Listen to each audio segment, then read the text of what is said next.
আসসালামু আলাইকুম। হ্যাঁ, আমাদের মসজিদ থেকে আসিয়া চলে গিয়েছে এবং আমাদেরকে খুবই ব্যথা দিয়ে চলে গিয়েছে। আসলে আমরা অসহায়, আমরা আসলেই অসহায় জাতি, যারা আমাদের মা বোনদেরকে আমরা সিকিউরিটি দিতে পারি না। এবং আমি ওরা দুজনকে অবশ্যই বলবো, একটা কথা হলো কি, পারিবারিক কলহ থাকতেই পারে, কিন্তু এরকম নির্মম যে একটা অত্যাচার, এবং এই অত্যাচারের মাধ্যমে দর্শন পরে লাশ পর্যন্ত মেয়েটা পৃথিবী গন্তব্য ছেড়ে চলেই গেল।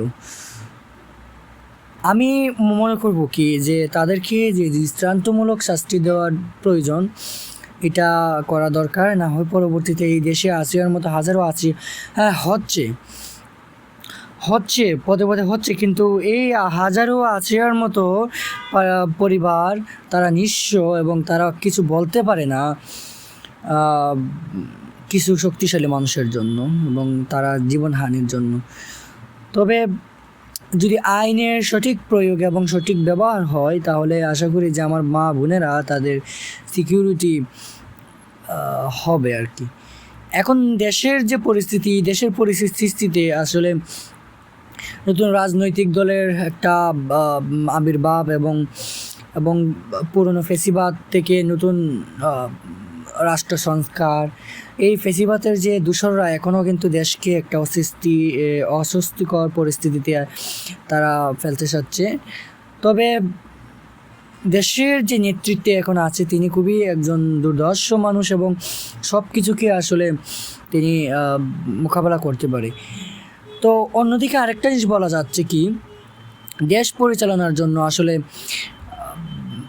শুধু যে প্রধান একজনের প্রয়োজন, বিষয়টা এমনও নয়। তো তিনি তার যতটুকু আয়ত্তের ভিতরে আছে তিনি চেষ্টা করছে, কিন্তু দেখেন দেশটা কিন্তু শুধু এখন বর্তমানে ইন্টারিম গভর্নমেন্টের যে চিফ অ্যাডভাইজার আছে তিনি কিন্তু চালাচ্ছে না, সবাই মিলেমিশে চালাচ্ছে। তো সবার মাধ্যমে একটা পরিবর্তন এবং কি নিয়ে আসা। তো আমরা আরেকটা বিষয় হলো কি, আমরা যেহেতু দীর্ঘক্ষণ ভারতের কাঙ্গাল ছিলাম এবং আমরা ভারতকে আব্বা করে চলতাম, এরকম একটা বিষয়। তো একটা দল তো ছিলই যে সারাক্ষণ তারা পা চাটতো ভারতের সাথে গিয়ে তাদের স্বামী স্ত্রীর যে সম্পর্ক, এগুলো বজায় রাখার জন্য আর কি।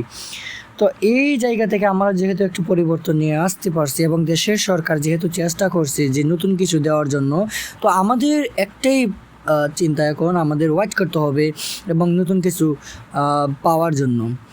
তবে এখন যে পরিস্থিতি মোকাবেলা করার জন্য সবাইকে এক হতে হবে। বিশেষ করে আমার মা বোনেরা, তো আপনারা খুবই সচেতন থাকবেন এবং এই পরিস্থিতিতে যেন কোনো প্রকার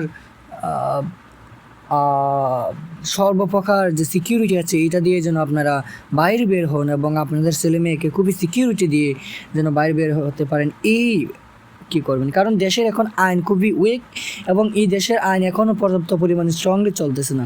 তো আপনাদেরই শক্তিশালী হতে হবে, এই শক্তিশালী জিনিস দিয়ে আপনারা এখন নিজেকে প্রটেস্টেড করতে হবে, এছাড়া আর কোনো উপায় নেই।